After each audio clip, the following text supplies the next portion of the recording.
안녕하세요, 이들목입니다. 오늘 나눌 주제는 하나님의 뜻입니다. 다들 한 번쯤은 들어봤단 말이죠. 그렇다면 하나님의 뜻은 무엇을 의미할까요? 우선 뜻에 대한 의미를 정리하고 이야기를 시작하도록 하죠. 보통 사람들이 생각하는 하나님의 뜻은 이렇게 다양한 의미를 가지고 있습니다.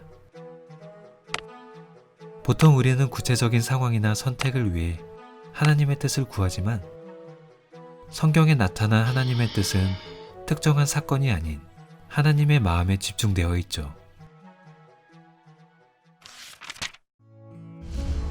인생은 마치 미로와도 같습니다.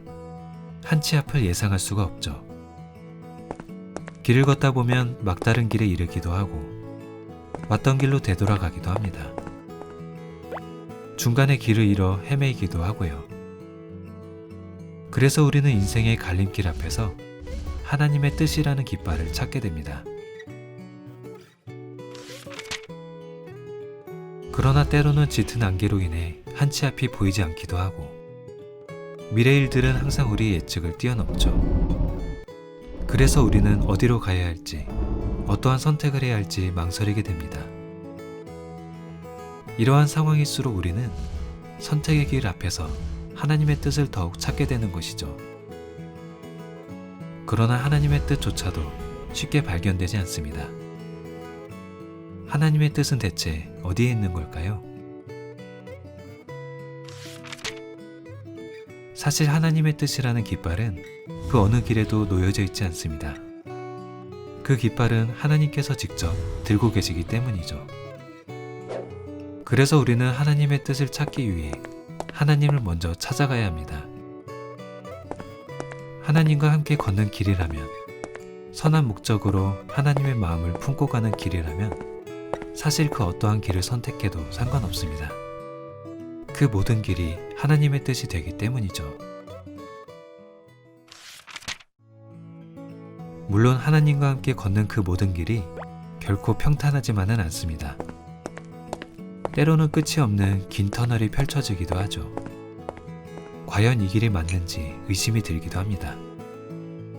내가 소유한 것을 내려놔야 할 때도 있고요.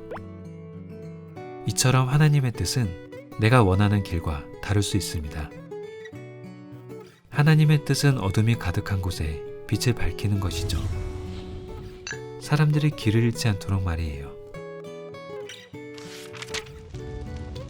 과거의 고난, 그리고 현재 나타난 고난들이 모두 하나님께서 기뻐하시는 뜻은 아닙니다. 상황을 허락하시는 의미로서 뜻은 될 수 있겠죠. 그래서 우리는 모든 고난을 하나님의 의도된 뜻이라고 섣불리 해석해서는 안 됩니다. 하나님은 모든 상황을 통해 궁극적으로 하나님의 큰 뜻을 이루어 가시죠. 그래서 우리는 하나님의 큰 뜻을 믿고 하나님과 함께 길을 걷는 것입니다. 여러분은 현재 어떤 길을 걷고 계신가요? 혹시 나의 뜻을 이루기 위해 하나님의 뜻을 찾고 있진 않으신가요?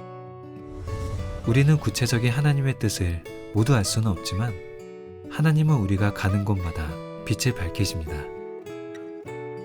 여러분의 인생길에 하나님의 빛이 가득 임하길 소망하며 여기서 이야기를 마치겠습니다. 이상 이야기를 들려주는 목사 이들목이었습니다.